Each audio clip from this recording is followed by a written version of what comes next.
It is Thursday, back in the studio. And I got to tell you, it's one of those days, and I'm on edge early, really early. You know, they talk about, what was it, road rage? Yep. Double R. I'm going to start giving courses on that. Not how to avoid it, how to start it. Seriously, almost coming down the lakeshore here in Toronto.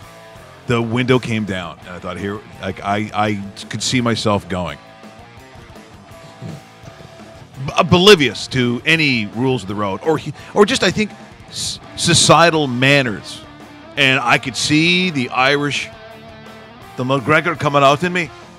I'm not afraid. Maybe that's what you're all hyped about. I'm not afraid. Yesterday's big announcement. It's finally here. It is finally here. And so many people talking about the fact that we made sort of a semi-promise. We've done that over the years. Where we we promise a lot of shit, and they go, well, where was that trip to Hawaii you were talking about everyone was going to get? I know. Well, here's the thing. So, but with this, we're going to do this. This is definitely going to happen. I actually talked to someone who actually can do stuff and has money, and said, you know, if we have it here in the bar right here, Pacific Junction, 234 King Street East, where we broadcast every day, is this something that we actually are going to do? We're going to do this, and I'm excited. People are saying, but you're not cheering like for McGregor. I go, well, you think I'm cheering for Mayweather? And there's an honest person. I'm fucking cheering for the fucking king. Now, here's the thing. Everything about this is against him. I mean, if I'm looking at it as an educated fight person, Dave, educated fight person. And by the way, the official posters are out. I mean, they're showing it. That's August 26th. We talked about that yesterday. Weren't sure about the date. You got it. It definitely is that date. But when you think about the matchup itself, so number one, whose sport is it that they're participating in? The check mark goes in the Mayweather box. The rules would be, once again, Mayweather box. I think that even within that, the weight of the gloves, not the little 4-ounce, you know, where if you get rocked by one. So when you start talking about a puncher's chance, well, what is it, 10 ounces? I think 10-ounce gloves. Mm. So they'll seem like pillows. And so it means not only is the punch less devastating, it's harder to get this puncher's chance. In fact, I don't know if that's going to... You're going to have sustained blows landing on Mayweather. Nobody has had sustained blows on Mayweather, even guys who are in that sport. Want to hear some crazy numbers? Yeah, let's hear some crazy numbers. I want to hear the crazy today. And am I drinking early today? Yeah. There'll be booze on this show. And they'll go, but remember, Mike, it's got to be after 11. No, it doesn't. It's 11 o'clock in the Maritimes. Right? That's why we love the East Coasters. There you go. Okay, so Floyd right now paying a 118 to win outright. McGregor paying a 5 even to win outright. Total number of rounds, the over-under. This is the bigger one, because I think we kind of have an idea who's going to win this fight. Yes. But rounds, 9.5. Does it go 9.5 rounds? Remember, wow, Floyd is a defensive fighter. He doesn't sit there and alienate, just annihilate people with fists. 9.5 rounds is a long time. Well, if he's betting on himself and we cheat. And I got to tell you, the odds are okay. Let's go to here's a Teddy Atlas, long time. Not only a trainer, but he also with ESPN and the fight game itself. I mean, I love Teddy Atlas. So he's on, and courtesy once again of ESPN and SportsCenter. He discusses the whole Mayweather McGregor. Just it's the way this will come out, because one of the questions is about how long it's been since Mayweather has fought. And I got to be honest, listening to this is such a great breakdown of what he thinks is going to happen. I think it's very fair. Obviously, as I said, I'm cheering for McGregor. But cheering for and who you think is going to win are two very different things. Here's Teddy Atlas, once again, courtesy of ESPN. Look, the easiest answer would be, and the common answer normally would be, to get rid of the rust, to get back in shape, get rid of the bad habits of maybe hanging out and, eating the wrong foods, stuff like that. But that's not Floyd. Floyd is always taking care of his body. He doesn't have those kind of bad habits. He might like to gamble. He might like to stay up late at night, but he's not doing anything wrong with his body. He's always in shape. He's always training. He's always boxing with his proteges. So really, it's not the normal layoff. Like you look at a guy and you say, oh, yeah, he's been off the amount of time you just talked about. No, he's been active. He's been taking care of himself. He's been living the life of an athlete. So that's not really going to bother him. And again, he's a defensive wizard, genius. And he's in there with a guy who he's going to see everything coming. And I'm not knocking MMA guys. I'm not knocking McGregor. I'm just being honest. He's in there with a caveman. I mean, McGregor might be one of the better strikers out there, and I don't know if he is, but he might be. But he's not. When he's in the world of boxing, he doesn't really live up to being on the level of a C-level fighter. I mean, with the experience of a boxer. So yeah, for a striker, for an MMA guy, he's at a good level. But in boxing, he's at a very low level. And one of the you guys touched on it. One of the advantages that he would love to have is having a bare fist or 4-ounce, 3-ounce gloves, whatever they wear. Again, 10-ounce gloves. So the puncher's chance, I don't think it was ever there, but it's less there now with the bigger gloves. And I laugh when people say puncher's chance. Oh wow, he's gonna punch. Madonna couldn't hurt him. Pacquiao couldn't hurt him. Canelo couldn't hurt him. So we got to be in the real world a little bit, even though I know we're trying to sell this, and it is going to be a Super Bowl type event. I get it. Yeah, that is, once again, Teddy Atlas talking about just the reality of the fight itself. And as he said, it's a Super Bowl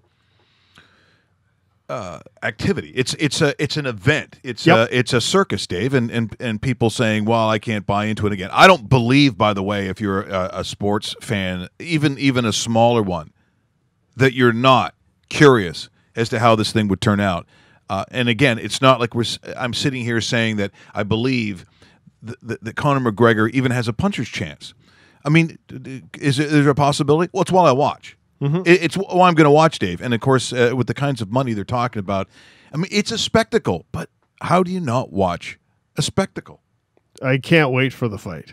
And it's not going to be, it's not going to be, one of my favorite fights I've ever seen is Hagler Hearns. I've seen a couple of those. Those were fantastic. Those were significant boxing matches. Anytime Mike Tyson was in a ring, I know a lot of times it wasn't a two-sided affair. It was a one-sided affair, but you couldn't miss a Mike Tyson fight. You're going to watch for sure the first, round to see if it even goes around. So, but in this situation, I want to see what Conor McGregor does, considering that deep down in his heart, he has nothing to lose. Everybody says it's the other guy. And I'm not saying that will make him win the fight, because clearly I'm not betting on Conor McGregor, and there's not really any value in Floyd Mayweather, so I'm just going to watch this fight. But I want to see what a guy with his spirit, his mentality, when he knows that he has nothing to lose, he's getting the biggest payday he'll ever get in his entire career that will set him up for generations and generations of McGregors. And let's see what happens on August the 26th. Again, everyone kind of feels the same way. I don't know if anyone really believes that, coming out of your own discipline, I mean, the things that Conor McGregor does to win in his particular sport, only one of those elements exist in what he's going to do against a guy who lives in that world and is considered to be one of the world's all-time best at that particular event. That's what you're up against. But I'm still going to watch it. And I think maybe that therein lies the point of people saying that they're not going to watch it. You are in the minority. Because people, again, just out of, if you want to go back to the Colosseum days and I mean the real Colosseum, where emperors decided whether people's faces were eaten off or not. Apparently, the people are going, Yeah. Now, if this was not going to garner a pay-per-view, if this wasn't going to garner media attention, if it was going to do poorly, not only via the vast satellite network or gate, this fight never happens. And it certainly wouldn't have the kinds of monies that they are handing out, again, of historic proportions, if seriously they weren't going to get some cake back. That's exactly it. We're even when we're talking online where there's already an argument saying whether or not this is the biggest fight ever. We're not talking about matching talent versus talent. We're talking cash in the pay-per-view field. We're already hearing reports out of Las Vegas that hotels are sold out. There's not going to be a spectacle like this anytime soon. Now you watch. So we're going to organize something. We'll pack this place here, and just watch what a insane person I become. Like the first when if it is Buffer and he goes, it's time or what, I'm gonna start. I'll start losing it. I'll be urinating everywhere. There might be some vomiting. Yeah, he's not lying. He's like that. You should see when he comes to my house. It's not. And then when the fight starts, I'll be just like crazy Irish, like flags waving and blood coming out of my eyes. Like it's gonna be weird. I'm going to be ultimately probably disappointed. Yeah. Yeah, I mean, it's that. But there's the Irish story. Lots of hope and fucking Jesus. That's back to the bottom of the boat at the Titanic, and guess who gets killed first? Us, my people. So it's about the financial numbers. At the end of this, both fighters are going to make a killing on it. Pay-per-view numbers are going to be off the charts. This is going to be frontline news in every single news outlet there is leading into it in the month of August. And it's a worldwide thing considering where the fighters are from. Mark my words, there isn't going to be a highest grossing total of anything in the combat sport than this fight on August the 26th. Yeah, I'm not even saying that it even influences down the road whether they'd even contemplate this again. It just might be a one-time event. I think it will. There's a prop out there right now asking if there's going to be a rematch, and the rematch is paying heavy for yes, because everybody's anticipating a no. So because it's not going to work the other way around. No, it's not. A boxer's not going to go into the octagon. No, that's never going to happen. They'd be crazy to do it. And especially somebody like Floyd. Floyd wouldn't get his nails polished by somebody he doesn't know. No. Do you know what I mean? No. Like This could be a one-time event, so I'm not really worried about its influence necessarily, even on either of the sports. Because if Floyd Mayweather goes out and does what he's supposed to do, am I saying now, wow, all of a sudden boxing now is going to, supersede all the love that mixed martial arts and UFC and Pride and all the rest of it? That's not going to happen. And vice versa. I don't think it necessarily makes MMA or UFC look that much bigger. This is a one-off, Dave, in a historically weird matchup that may never happen again. But for that one night, honestly, I mean, look at me and you tell me. Yeah, you're not going to watch it? You're going to watch it? Yeah, you're going to. Pal, look at my finger like I'm poking that guy when I was driving today. Yeah? Is that right? Pal? Because that's the word you got to use. Pal, you got to use, but not in the good sense of pal. No, it's not a good. When I use pal and bud, it usually means something good. Hey, pal. Not in this situation. No. You're watching RonMikeRichards.com, listening on, hopefully, iTunes, the podcast that goes out.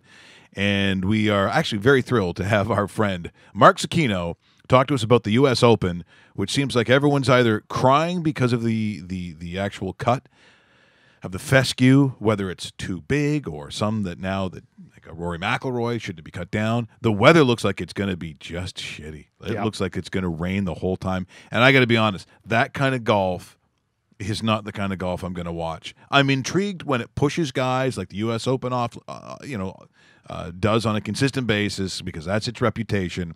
And for someone to win that's 3 under, I think a lot of people, especially us ham and eggers, pretty excited about those kinds of scores. But if they got to slog it out in a swamp or in wet conditions, Dave, I'm not doing it. I'm glad I'm not playing in it. Well, you and I are the same. We're fair weather golfers. If it's not beautiful, pristine, and sunny with I'm out. Like it's okay today in Toronto. It's overcast, but it's debatable too. But I'm debatable yeah. whether or not I want to hit the links. Yeah, yeah. It's got to be literally perfect, or we're not showing up. So Mark Zecchino is going to give us a call, obviously from Golf Talk Canada, himself and Bob Weeks. We haven't had Zecchino on the show yet, but Dave Hemstead has known him for a long time, and actually they were shooting a show, were they not, in Vegas? Yes, not in that Las long ago. Vegas, yeah. And if we're scoring the record, we're bigger Dave Hemstead fans than Mark Zecchino fans, I guess, well, if you want to just kind of put it out there. Yeah, again, Sorry. There's another historical matchup that may not happen again. Actually, probably could happen a lot. I got to be honest. Dustin Johnson, once again, still seeming like he's still favored as far as I can see. Yes, he is. And a lot of people liking the fact, once again, because of the length and so on. They've just gone off, literally as we're speaking. Have they gone off yet? They have, yes. Yeah, just basically gone off. And the one crazy thing about this is the Phil Mickelson story, because it was only, I think, maybe a couple of hours ago, as we broadcast 10 a.m. Eastern, that he finally withdraws, because Lefty was, again, waiting for whether the graduation of his one of his daughters. Yep. So to see her graduate and to pass on this, because Lefty plays a lot of golf, has never won the U.S. Open. And I don't know necessarily if this was going to be his tournament. But I don't know whose tournament it's going to be, to be honest. I mean, I understand why DJ would be favored in this, simply because some of the length on those holes. What's that one par 5 that Bob Weeks tweeted the other day? What was it, 700? It's ridiculous. I'll look it up, but we do have an early leaderboard, actually, Mike. If you want to chat about that. Yeah, if we're going to do that, yeah, we got to fire down some music. It's a while since we've played it, but let's go to the shit music. There you go. Okay, thank you. Let's go to the leaderboard. So we have a 5-way tie for first place at -2. Oh my God, this is so exciting! It just started. It's a tie. I knew I'd get you. So we got Martin Laird at -2, Ricky Fowler at -2. He's already on hole number 4, and Tommy Fleetwood. Oh, from Fleetwood Mac. Yeah. Don't stop. Right? That's exactly it. Yeah. So they are comfortably underway through 4 and 5 holes respectively, and you know what, Charlie Hoffman only 1 shot back. I know you're a big Hoffman guy. All right, dude. He is. Do you think people, when Fleetwood comes by, they do that? Hey, Fleetwood, don't stop. Get it? Yes, thank you. I've never heard that one because before. Jimmy Walker, they scream the dynamite. Who else is up there? Well, I'm surprised, actually, after how many holes are we talking? Anywhere between, starting and I guess the first guys are, oh, you know what? They're coming close to rounding the bend. I was going to say 9 for Gooch and guys like that. Yeah, there's a couple 9s out there. See, I see Gooch. I think of Keith Gooch, the That's right. defensive back. That's right. Didn't Keith Gooch play for the BC Lions? I think he did, yeah. Good last name, too. Oh, yeah. I always like that name. I always felt bad, and again, you know, huge CFL fan, Kevin Smelly. Yes. Kevin Smelly. That's funny. There's a couple CFL names I always reference, even to this day, because at one time when Casey Printers left for the NFL and came back, he was always catching on with another different CFL team. So the big joke was, oh, did Casey Printers sign with the Bombers, or did he sign with the Alouettes, or did he go to the Ticats again? Well, was it Todd Dillon that just... Yes. It was like he camped out. Ricky Foggy was like that. Ricky Foggy was back a little bit. He was everywhere. He was everybody's number 2 quarterback. Almost what we're seeing with Kevin Glenn in this modern era, considering the guy's been Kevin in the Glenn league for sure is in that category. 2 decades of football. And I always get the feeling, if you're Kevin Glenn or any quarterback that's played that long that keeps getting a shot. Now let's get rid of the shit music. Well, Kevin Glenn will keep playing it. It just seems like he was never any team's fan base favorite. No. It's like, ladies and gentlemen, your starting quarterback, number whatever he was at that 5. time, number 5, Kevin Glenn. Oh, really? It's like it's our turn to have him. We're starting camp. Here's we've got Kevin Glenn in camp. Oh, so it's gonna be one of those years. Is there anybody else? You know what? He fits in well with the Rough Riders because I think it's gonna be a crap year in Riderville. So he's the Riders' starting quarterback right now. You know what kills me is just like the new building we saw in Winnipeg, or any new building. Like, you want to have that team. I don't mind. I don't mind the Ryder sucking coming from a Bomber fan. I just though, want to see something good. It's like, and here's, it's whatever. Here's Mike Kerrigan, your starting quarter. Oh, there's another guy. No. Well, at one point, yes. Mm-hmm. At one point, yes. Mike Kerrigan was good. Yep, he had a number of good years. Yeah, and hey, and then the Ticat year that they beat Edmonton in BC for that Grey Cup, 1986. Oh my God, that was so good. Sorry, Matt Dunnigan, but I really, really enjoyed that game. Looking once again at those that could be favored in the U.S. Open. McIlroy, but McIlroy had, did he not have an injury at some point? Wasn't it a rib injury that he had? Not that I know of. Maybe that was a while back, but McIlroy is almost one of those guys, Mike, just because he's such a public player, where you'll get a lot of public money on him because it's Rory McIlroy, almost like the Tiger Woods effect. Not to the same extent, of course, but as soon as he's in a tournament, a lot of people go, yeah, put me down for Rory, and guys like that, but...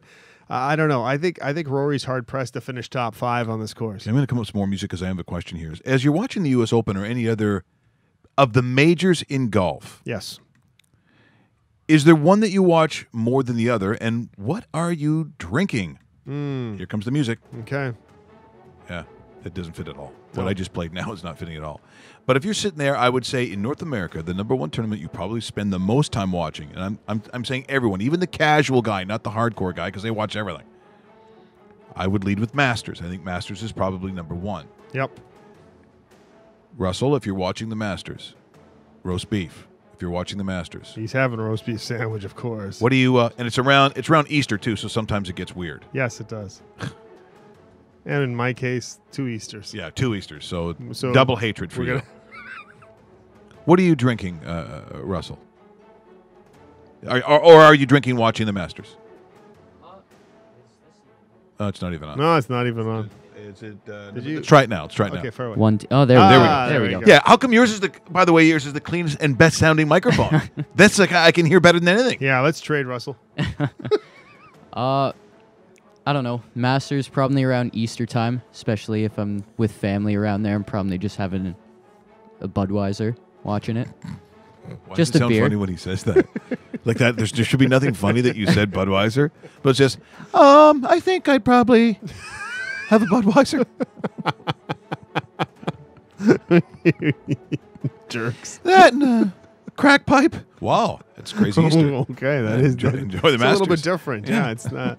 Okay, so the odd 8 ball I have. I will say, British Open is high on my list just because of time zones. Because you could literally I'm up. So would you say you watch the Open more than the Masters as your number one? Oh, geez, it's close only because I'm up without an alarm clock at 6 o'clock every morning, whether I like it or not. Yeah, that's just the way it is. That's the child alarm, by the way, the children's alarm. It totally is. And when you wake up at 6 o'clock during the British Open, it's been on for a couple hours already, which is fantastic. So you're watching at that time. Just like I'm an enormous fan of every single Sunday from here on forward, having a game in London, England at 9 o'clock Eastern because it's fantastic. It's like Mountain or Central or Pacific time watching NFL football. That's exactly the best. It's the best. So I go British Open Masters, probably Masters a little bit more because it is the Masters. And the third one's going to fool you because I don't know how many people would rank this number third, but I always watch the Waste Management tournament in the Phoenix Open because I played that crazy. I've played the course with my dad before. Did you really? What year was that? I'm going to say 2008. Dave Bastel has these stories. Yeah. So I played the course and I remember parts of it, and we had our own caddy, and the caddy kind of explained, we showed the Tiger Woods rock and where he wanted the rock moved from the course and so forth. Oh, that's right too. And when we were playing, they were already starting to put in the seats for the Stadium 17, where everybody goes nuts on the tee box. That's cool. So it's very cool. So you got to. Would they have cheered your shot on the par 3? Well, there was nobody in the crowd, of course. But if the people were there on Dave Bastel's shot, would they be cheering or booing? I'm thinking cheering just because I'd go WWE on them, because if the golfer reacts to the crowd reacts even more to the golfer, because some will sit there and not pretend that they're No, not you even gotta there. get And into it's it. like, and you get booed when you do Yeah, that kind I of know. garbage. Get into it. I don't think we'd actually mind the cheering. Now, what are you drinking during some of these events while watching it on television? You know what? Well, if you mention the British Open, you say, I usually start off with a nice scotch. Well, you just said that you get up at like 7 o'clock in the morning, so Yeah. that's a little hardcore. But I don't go as hardcore as Russell with the Budweiser because there's kids in the house and there isn't too much drinking going on. So I just got to be honest. there tends to be, as you know, consistently a lot of rye when I watch these things. But I would say that during the Masters, because it's around Easter and there's with Linda's parents and Yep. all kinds of people, there's always a lot of Prosecco going on, a lot of champagne drinking. I shouldn't say champagne. Not Prosecco, so sparkling white wine. I know, sounds weird. I will sift into the rye when I'm watching. Because of the time that the U.S. Open is on, you could be outside, so the drinks could be. There could be. I'm being honest with you, folks. There could be some frozen drinks in there. Frozen drinks are great, There could be though. frozen drinks. Yeah. It could be the barbecue's usually going on. The barbecue's going on, Yep. and those Bacardi breezers that you make into the Yep. strawberry daiquiris. I make the margaritas. That's just me. Yeah. That's big. I do like Palm Bay. Palm Bays. They got a I'm new just- one that's. I'm just saying. They got a new one that's called vodka soda. It's got like a I'm a blue color. With I'm it. a grapefruit. What is Yeah, it called? grapefruit. Grapefruit something. Yeah, with but it's the Palm Bay. grapefruit's the dominating one. That's the one you want. Yeah. That's the good one. So there you go. See, you never thought we'd get into that. That kind of talk. You're learning something. Yeah, you think you're so smart, everyone. But just generally, I think at a sporting event, it's usually just rye and ginger and lots of it. That's why when I go to a restaurant, like before I saw Don Henley the other night, and so we go to have the pre-restaurant drinks and a meal, and I ordered a double rye and ginger in a small glass because that's the classy thing to do. And it's been a while since I've actually been out to do that. Usually it's just how I pour it home. Ever do this one? And they give me the little thing. It seems little, like it seems like a thimble, and I go like this, and it's gone. And my wife looks at me and she's like, "You're terrible. You're an awful person." I go, "Why?" People hadn't even started. They're just about to have their little frozen fun drinks or whatever it is, like with their little straws, and they hear mine. Well, clink, that's gone. I'm like, well, I can't help it. I'm used to a slightly larger and way stronger drink. So now I have to do what I say is slowing down. So for me, slowing down, so I'll get like a Guinness or a bottle of wine. I have a problem. But at least it slows it down. Don't give me a glass of wine either, because a glass of wine is like, would you like the 6 ounce or the 8 ounce? Well, buddy, both are going to disappear so quickly. That's why I go bottle. And then you can look normal and share it with somebody. Let me ask you this. This is kind of on topic, but kind of off topic. Oh, this show, I don't give a shit. I really honestly I know care. you don't. I know Mark you don't. Zucchino's going to join us in about 15 minutes. Otherwise, I Bingo. don't care. Yeah. So my wife just texted me saying that we're going to host Father's Day barbecue at our house. Oh, yeah, of course. That's right, too. It is Father's Day. Okay, so Yeah. Father's Day. Now, I don't know about you, but when you host barbecues for the family, do you ever get people gathered around telling you how to barbecue? No, not me. They're Because they are way too smart Okay, to see, get into that one that with isn't me. the case at my place. You get told? I get. Oh, how come there's fire coming out? It's like, don't worry about it. Yeah, I got it. Don't worry about it. I got this. I that's one of my biggest pet peeves is people telling me how to barbecue. Yeah, I don't care if the whole thing was on fire. and the guys from Emergency, the old TV show, showed up with fire hoses and sirens. I'm looking and going, well, oh, fuck, that looks pretty good, Dave. It smells nice. Like, I'm not saying anything to anybody. Why wouldn't anyone criticize someone else's food? You're a better guest. Yeah. What are you, Gordon Ramsay? Sometimes I will do the Gordon Ramsay. You will do that. Oh, yeah. And we will play that. Yeah, a we'll little play bit that later game. on. That's fine, too. What are you going to barbecue? You know what? Speaking of things Greek, so of course the Father's Day, it's my birthday, literally the same weekend. Yes. That's what happened. So Correct. so you kind of get ripped off. Oh, here's part of a gift, and oh, here's the other part. Oh, once again, misery in my life. That's why I pound it back so much. But the halas meats that we know here in town, Yes. I love the little lamb chops. Oh, the lamb they chops do a to great me job, too. Are I haven't been there this year. No, we should hit that. I know. We I really know. should hit that too. And fantastic steaks. Yeah. Gee whiz, they're Yeah. great. This is the grill, and you'll be grilling it up watching. The rain in Wisconsin. The course is mammoth, even though they say that historically the fairways are as wide as you're going to see. Yep. It is a little bit of the nasty once you get off it, but as Rory McIlroy says. So if that bothers you, pack your bags and go home. I don't mind that. Other stories before we get to Mark Zucchino, going to call us in about 10 minutes or so. Puig is suspended for one game for the gesture that we showed yesterday, the double bird. One way or the other, one game, I get it. To me, it's just an embarrassment. And I think sometimes, we talked about the maturity. The other thing that I really don't like about when guys do that, it's the reflection. And this might sound a little grandiose, but I do believe that it just looks so badly upon the organization. Anyone who's worn the Dodgers jersey, the logo, Chavez, Ravine, like the whole thing. As soon as you go around doing that, you have just taken a bit of a dump on their reputation and who they are as an organization, and that's what I really don't like. So one game by the league, but if I'm management, I'm thinking, okay, is this guy seriously doing enough for us that we don't think we could get a ton in return? Because again, you don't want to give away a specimen like Yasiel Puig, but at some point, sometimes organizations have enough, and they just figure maybe they can get something back for him. But I don't think they're there yet. Yeah, I don't think they're there. But you can't tell me that the Dodgers haven't sat and had that conversation, going, man, this guy, because usually you have those management decisions and meetings where you'll gather around 3 or 4 guys, including our friend Alex Anthopoulos, who's now with the Dodgers. And if we put a lie detector on Alex and said, hey, have you guys ever talked about dumping Puig because you're getting sick and tired of his act? 1,000% somebody in the office has said yes. Say, because, and a guy like Alex Anthopoulos is so honest to be like, oh, geez, I gotta be honest. Yes, I have. Like he geez, he goes out and he does his stuff, but boy, sometimes he acts like a jerk. Yeah, I thought about trading him a couple of times. Like he just wasn't, and I just can't see. Again, sometimes some organizations have a reputation of being a little stricter than others, and they're real obvious ones. If you play for the New England Patriots and you are the best linebacker they have, and something falls out of line, whether you asking for a certain dollar figure.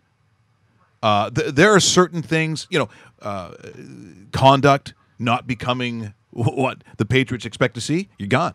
Yeah, and it really doesn't matter who you are. I think that to me, the Pittsburgh Steelers at times show that. The only argument against that is how many guys get into trouble in the Pittsburgh Steelers, whether it's accidents or shenanigans, is that what we're going to call it. But Pittsburgh, to a degree, though, they do have a line. It has more to do with play, I think, maybe than even content. You know what? Going back to the Patriots, you use a great example because it actually happened last year. Jamie Collins was traded to the Cleveland Browns mid-season because Bill Belichick thought this guy wasn't going to fit into the system. He was arguably their best defensive player. Yeah, it's crazy. And they didn't skip a beat. And if you missed it, you know who won the Super Bowl. Yeah, I'm just saying that is an example of if Puig is a linebacker, which he clearly looks like he could be. He could be, yeah. On the New England Patriots, this sort of crap doesn't jive with Bill Belichick and the Kraft family and so forth. He's probably sitting somewhere else, to tell you the honest truth. Yeah, it'll be curious to see what happens there. By the way, the Blue Jays, they beat Tampa Bay last night 7-6. It was it Martin Russell who got the big home run? And I'm like, for as much as I realize he's on the other side of his career, he does seem to pick his moments. Yeah, and Russell Martin provides a lot of leadership too. And he's got huge dressing room cred. It's a lot of money to pay for leadership, though, Mike. When you're making $20 million, I'll be the biggest leader on King East if you give me $20 million. Yeah. I'll and guide you would everybody. Be too. Thank you. Yeah, thank you. Another piece. Hey, hobo. Are you pissing on another hobo? All right. That's a war. Hey, watching you. Yeah. Way to go, Dave. It sounds like me too. Yeah. So also, Russell, let's run this video because I wanted to show everybody about this. You may or may not have heard about Dusty Baker's son. He was drafted yesterday. And the reason we're playing this video right now as we run it is this kid who was Dusty Baker's bat boy for the Giants. When the Giants were in the 2002 World Series against the Angels won the World Series, of course. Who could not forget that? It doesn't happen often, folks. You look at the situation. Are we going with that? Yeah. Go ahead. Yep. So this little guy here at home plate, and you'll see it right away. Here's the dinger. Yeah, here's the dinger. Goes over the wall. Exactly. Home plate. JT Snow scoops him up. And I guess at the time, I'm guessing he's anywhere between 3 and 4 years old. The guy was drafted yesterday by Dusty Baker's Washington national team in the 27th round. Yes. He's a shortstop out of Sacramento. He's committed to Cal, but I just thought it's like, Yes. man, we're getting old when we see this. This kid right here. Now, just so you know, when this happened, I lost my shit. I'm like, Yeah. what is a kid doing out there? Exactly. Get him off, idiots. It's like, so Darren Baker, drafted by the Nationals, and the big save by JT Snow, ironically, who is a former Angels first baseman, but lost this World Series to his former team. Well, here's something. Speaking of the Angels, and I know for the most part it's been a little hurtful this year. It's been tremendously, but you know what? By their standards, but guess what? By their standards, They're one game above 500 right now. I was gonna say this is very good by their standards. Like, obviously they've got the Astros, so see you later. That's another universe. yeah, good night. But if you're talking about the wild card, No, they're well, let's just see. unless the season ends next week, because when you and I are talking about this in September, they're not going to be a game out of Here's what 500. the American League wild card looks like. Okay. So in the last two spots, so you've got the Red Sox, 37-28, and Tampa Bay. So the Rays at 35 and 33. Then here's how the Angels are only a half a game out. See, now you're just toying with me right Yeah, now. I'm sorry to tease. You clearly know how you feel about this. That's a half a game out, followed by Baltimore a game, Cleveland a game, Seattle and the Blue Jays a game and a half, Rangers and so on. But the Angels are back in that conversation. The only way this team is remotely close is if that same team they're chasing right now, Tampa Bay, is in their spot. Because if you're buying Tampa Bay, then I'm sort of buying the Angels. Well, because clearly I'm not buying either team right now. No. Because that will not be the wild card spot. I'm guessing it's going to be Boston and probably like well, if Cleveland doesn't win the division, which I'll be shocked if they don't win the division, it's going to be somebody like a Seattle or a Texas. It's not going to be a Tampa Bay. So even when I give you the delightful news of how well things are going with the Angels, you still are like, don't, because you don't want to be hurt. No, it's not. You're like that. You're like that girlfriend who breaks it off with the guy because she thinks the guy's going to break it off with him. So you just you end it. Beat you to it. Yeah, high five. Yeah. No, I broke up with you. No, I broke up with you. Atlanta pounds Washington 13-2. This is what the thing about baseball that does not translate to any other sport really we have in North America. So if Washington is supposed to be the real deal, or at least upper echelon team, I'm not seeing probably New England or who are we going to put in that category that's going to be good this year. Or even, well, if you want to put Atlanta, I always feel weird saying Atlanta. Yeah. Let's say Pittsburgh's having a great year, and then they go out and get smoked by a bottom feeder. So in the NFL, I don't see it. I don't see necessarily that happen a whole bunch in the NBA. Oh, look at that. The magical phone call of Skype coming in with the creepy music. And so we click on it now, and we say good morning to, I believe, Mark Zecchino from Golf Talk Canada here on RawMikeRichards.com. Michael, David, good morning. The U.S. Open Thursday morning. I'm excited. You should be excited. And I also, whereabouts are you calling from today? Are you in Wisconsin or are you still here? No. I got the home gig this time around, so I'm not complaining because I've been living out of a suitcase since basically the middle of January. So yeah, but wait a minute. No. We wanted him in Wisconsin. Yeah, but we're also not crying for you because I've seen all the places you've been. Wah. Really? Yeah. You know that shit might fly on the other weak stations that you call, but not on this show. That's why it's called Raw. Raw, baby. I was in Vegas last week, so with our good friend Dave Hempstead, correct? Yeah, we were shooting our television pilot or episode 1 of what we're hoping is a new series. So it's in post production right now. The first one's always the hardest, boys, as you know, because you go in with an idea or a concept of what something's going to be, and then once you shoot it and then you get it in the post, sometimes that formula can change. So, but once you get it to where you want it, I think then moving forward, doing episode 2, 3, 4, etc. gets a lot easier. But man, I got to tell you, it's fun working with those guys. David Hempstead, David Mary, like just absolute beauties to hang out with in Las Vegas. Yeah. I'm lucky to get home alive. Yeah, I was going to say, those are two specimens, including one of the guys who's been hit by lightning. That's a great sign. That's that's God just saying, "Don't stand by that guy."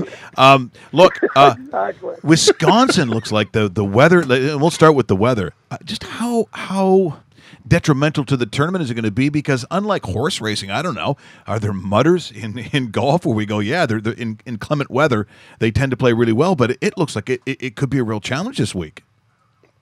Yeah, it can happen. Like back in the day, remember Tom Watson, guys? If it was going to be windy and torrential rain, you put your money on Tom Watson. Thus, why he won so many British Opens. I don't know if there's a modern day player that's a mudder. I think the closest you can get to it certainly is Rory McIlroy. He loves soft conditions. Every time a major championship gets pounded with rain, Rory tends to win that major by like 8 shots. So I guess that would certainly qualify. There's some concerns certainly around Rory's health. He has not been able to practice the way he wants to. He's still got that nagging rib injury. It is rib. Oh, that's what I thought. Yeah. Yeah, if he's healthy, though, you got to watch for Rory, certainly. But today, it's glorious there. They got 0% chance of rain today. It looks beautiful. But tomorrow and Saturday, Friday and Saturday, Mother Nature could just dump a ton of rain on this property. We could be dealing with delays because of lightning and storms. So I think it'd be really good to get out to a solid start today, because Friday and Saturday you could be going in the wrong direction and just kind of holding on.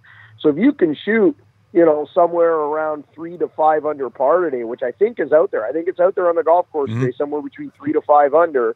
That's certainly, you don't want to do what John Rahm's doing right now, guys. You're 3 over early in your U.S. Open. Some people liked him. Some people. Hey, Mark. Some people liked him in this tournament. Some people.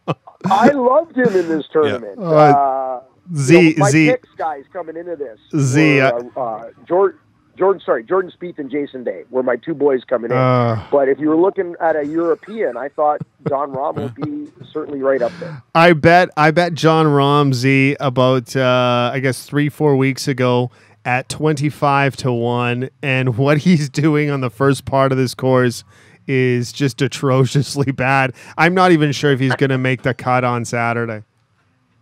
Well, I don't. You know what, Davey, you weren't alone in that. Because like I said, when we were talking about Europeans who had a chance, he was near or at the top of everybody's list, including mine. So he just loves tough golf courses. He loves the spotlight. He's just been a small mini rut lately, missing the cut back at the Memorial, and you just thought that was like maybe a blimp in the radar, but maybe not. Maybe it's going to go a little longer than expected. The good news is it's still early. He can dig himself out of it, but this is not the kind of golf course where there's a ton of birdie opportunities where you could start digging yourself out of things. This isn't, like a Players' Championship in Sawgrass where you've got a bunch of risk-reward par fives where if you come out on the good end, all of a sudden you get a round headed in the right direction. But I don't know. I think you're going to need to chip away, but I do think you're going to need a good start. So I hope you didn't lay too much on that. It wasn't too bad, but I was kind of hoping it would have been the Ricky Fowler start that we're seeing right now, -3 through the first 5 holes. Let me ask you this. You talked about Jordan Spieth was one of your guys. There's 50 first-time players that are playing this event. That's a pretty good chunk of the actual golf course itself. Do any first-timers actually have a legitimate shot at this course this weekend, or are they just happy to be there? I think they had a legitimate shot, and the reason I thought they had a legitimate shot is nobody has any knowledge of this golf course. Yeah. So, normally when you go to a major, especially in Augusta, there's guys that just know that place so well. They're playing in their 20th Masters or their 15th Masters or something along those lines. Or you're at Oakmont for the U.S. Open like we were last year, and guys are, familiar. They've played, 3 U.S. Opens at Oakmont. No one had that coming into this tournament. So, from just a basic logical standpoint, considering no one has any home course knowledge of this place, you would think that the first timers would have a better chance anyway than they normally would. But I like Spieth all the way in this one. He was always my pick, just because, his Achilles heel has been the driver for the last year and a half or so. And this is the widest U.S. Open golf course we've ever seen. And if he can have some freedom off the tee, I think he'll out-putt you all day long. So that was my reasoning for Jordan Spieth. He's off to a decent start, so I certainly think he'll have a chance come Sunday. But, man, handicapping this one, guys, so hard, so unlike the Masters. You know, everybody is so comfortable with their Masters picks. You know the kind of guys that are going to do well year in, year out. Oh, man, this one you were just throwing darts coming into this one. We're in conversation with Mark Cicchino from Golf Talk Canada here on rawmike.richards.com. You know, it was interesting, McIlroy, you know, sort of criticizing, you know, when he did the other players, saying, you know, if you're uncomfortable with the fescue, you know, just pack your bags and go home. We know that it's always tough but fair. You know, it's always a test at the U.S. Open. So I think that if you're on the tour, I kind of agree with Roy a little bit here. I mean, are you seriously coming in and whining about the difficulty of any course that you're going to be on the U.S. Open, whether you know it or not? Because there's, as you said, it's been the world of the bizarre at times, depending on the course that they pick. Are there some players, to be honest, that are worse whiners than others when it comes to these kinds of issues? Oh, totally. And that's why I think for multiple reasons, people are staying away from Bubba Watson, for instance, this week. Because if there's somebody that, you know, will have a total breakdown at any moment and just lose control of his thought process, it's Bubba Watson, and a U.S. Open is a place you can do it. So, I agree with Rory 1,000%, Mike. I'm with him. I loved what he said, and I wish more of these guys were transparent and real. You know, Rory's like, hey, these are the widest fairways we've ever seen. If you can't hit a driver in a 60, 70-yard target space of the fairway, what are you doing here? You know, like, you shouldn't even be here to begin with. And, I couldn't. And it's the same for everybody, right? So, yeah, but a guy like Bubba Watson, a guy like Kevin Na, I'm not surprised that came from Kevin Na. He's like one of the twitchiest guys out there. You know, he looks like a lawnmower that can't start. Andy Reid time management. That's what Kevin Na is. So, you know, yeah, there are a handful of guys out there like that. And another reason why you might want to give a nod to a Jordan Spieth in an event like this, because with the exception of 9 holes in his career at the back 9 at Augusta, with the exception of those 9 holes, I don't know if there's anybody tougher between the ears than Jordan Spieth out there week in and week out. Yeah, and some Spieth stats, Z, because I know you know this. Jordan Spieth in the majors since 2015. Scoring average, he's first. Scored a par, he's first. Most birdies and eagles, he's first. And he's number 1 in 1 putts. That's all the major events since 2015. This was a pretty good bet. You just didn't get a lot of value with it because it's probably paying about 7 or 8 to 1.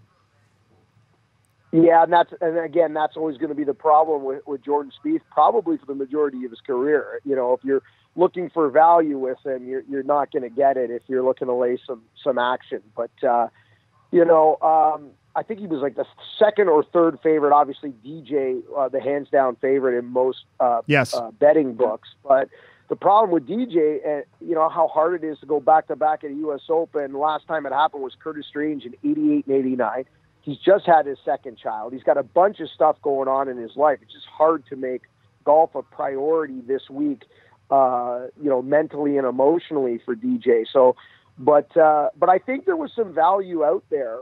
It's just, I am a horses for courses kind of handicapper when I look at golf. I look at who's done well here in the past and what's their recent form. And if those two things line up, I lay action. And right now, we didn't have one of those factors was removed from the equation because we don't have any history on this golf course, which just made it so difficult. See, this is Marco. This is why I love you so much. You could have some analyst on, you know, let's say it's Jim Nantz or something, and Jim Nantz is never going to go, you know, Mike, what I like to do is take a look at the course and then decide what kind of action I'm going to put on it. Really, Jim Nantz? Wow. That's pretty. You know, when I do NCAA basketball, sometimes I look at the point guards and decide how much coin I'm going to lay on the team. That is awesome. But it's true because it's the way we talk. And let's be honest, you know, in conversations about people like Phil Mickelson and those that play golf competitively, even just on local courses, the biggest thing that goes on when you play is gambling.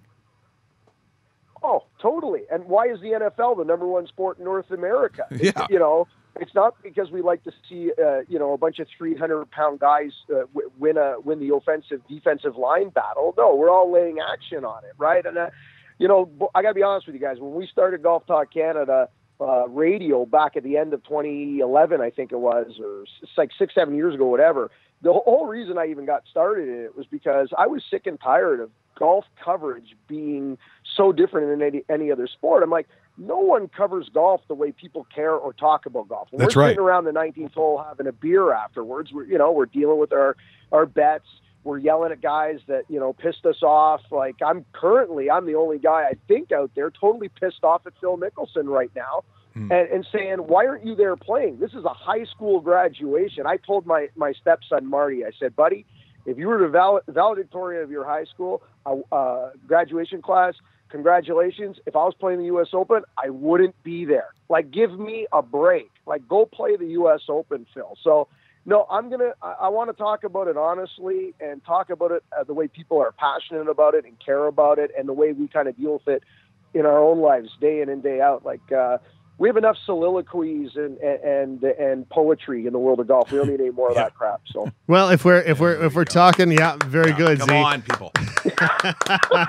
Well, if we're talking about the truth and just getting everything out there, I'm kind of surprised this isn't. And I'm not saying this should be a major storyline, but it's kind of interesting. I'm not sure if the two of you know about this, but I'll read it off to you because I Dave, read is this this one of these yesterday. stories I haven't heard before? That's some fantastical thing that Oh, you were no. on the tour or No. something at some point. No, nothing that good. Okay. So the founder of this course of Erin Hills, his name is Steve Tratner. He is actually in prison as we speak because he murdered his wife shortly after developing Erin Hills back in the early 1990s. And I'm not sure if any of the broadcast team is going to try to get the inside story on this or anything. There's but 10 jokes that I could say to that, and out of some sort of dignity that the show never has, I'm not saying one of them. So yeah, well, I got to tell you, it's true. They have barely spoken about this. He was part of the original founding group, and I believe the original superintendent and groundskeeper on the property. But this property has been cursed from day one. You've got that story, and he's living behind bars for murder. And you've got the original owner of this property, the guy who was the original, sole proprietor, so to speak, sole owner of this property, who invested all the dough in it, Bob Lang.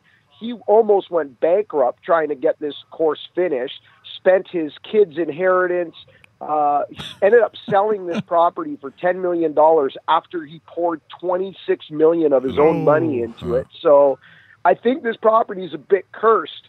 And I don't know, if somebody runs into one of those special U.S. Open moments come Sunday where you see somebody just kind of throw up all over themselves, we can add to the cursed lore of this property.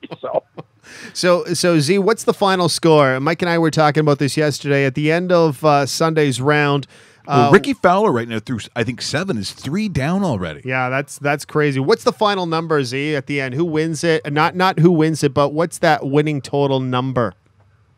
Yeah, I said for all along, unless Mother Nature goes absolutely crazy with wind. If it comes with rain, I still think it's going to be fine.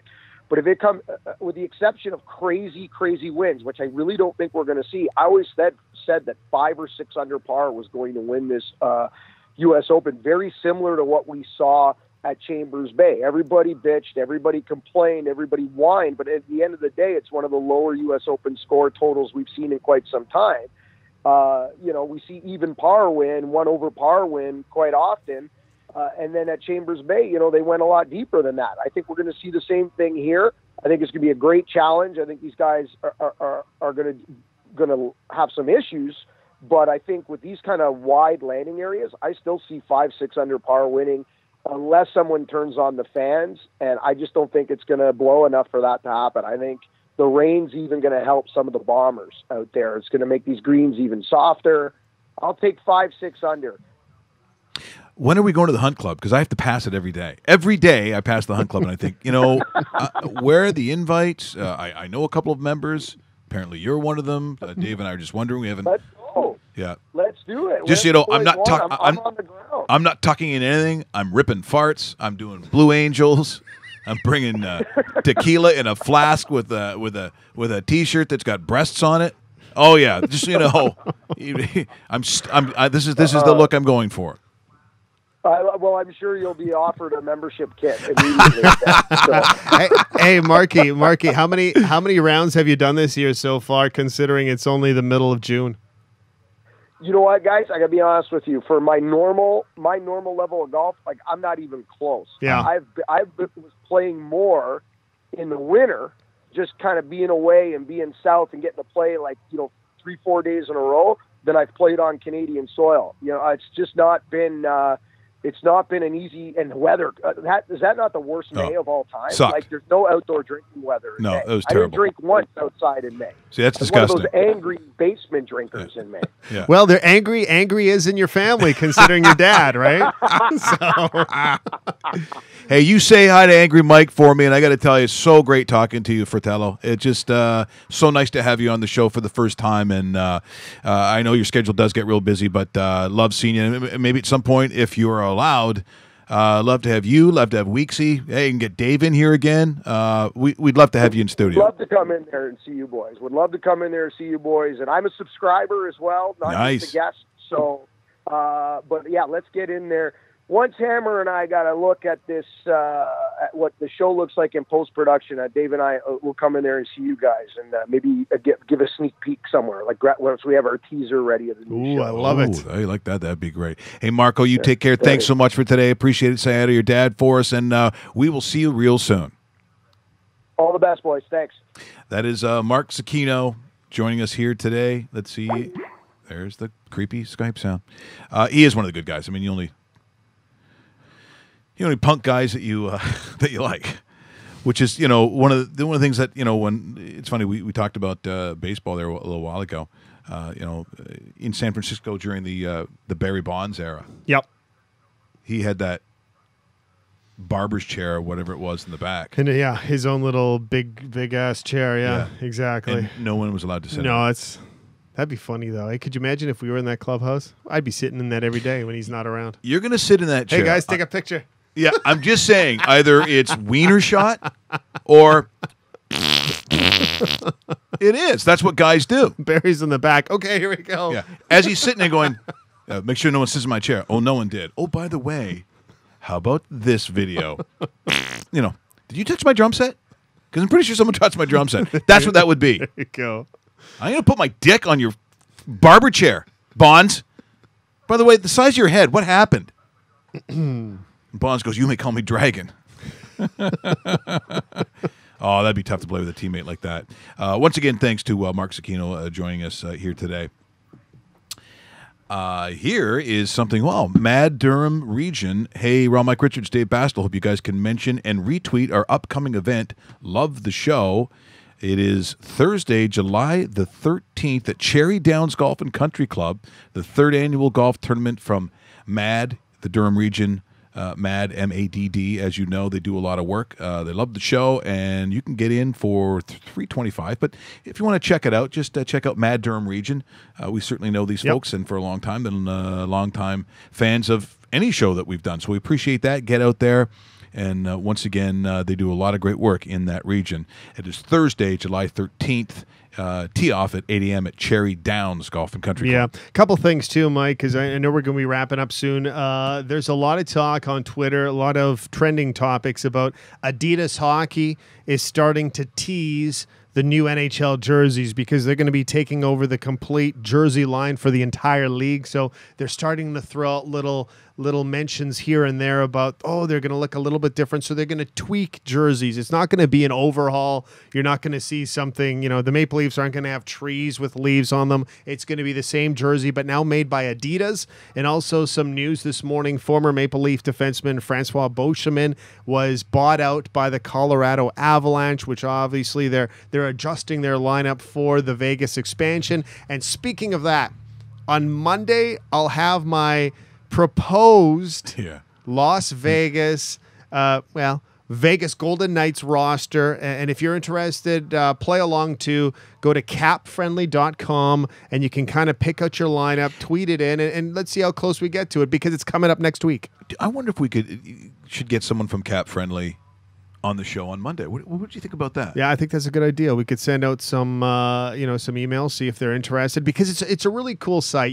You can go to the site and you can check out all the price points on all the players, bonuses, and so forth. But they also give you an option of trying to select the players that are possibly available for the Vegas expansion. That's coming up next week. So if you want to check it out, it looks pretty cool. They even give you an option of printing it out and tweeting it. So I'll try that out.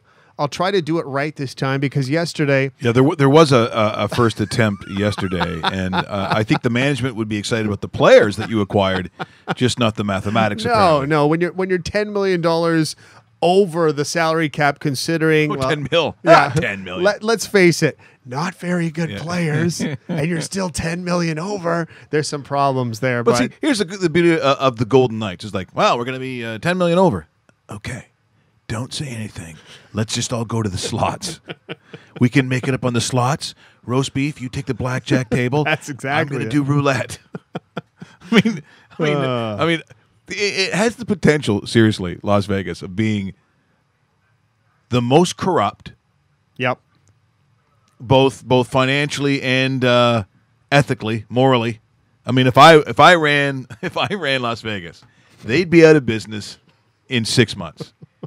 And just, I'd be dead with all the other heavy metal hair band singers on the Strip. It's like, where is Richards?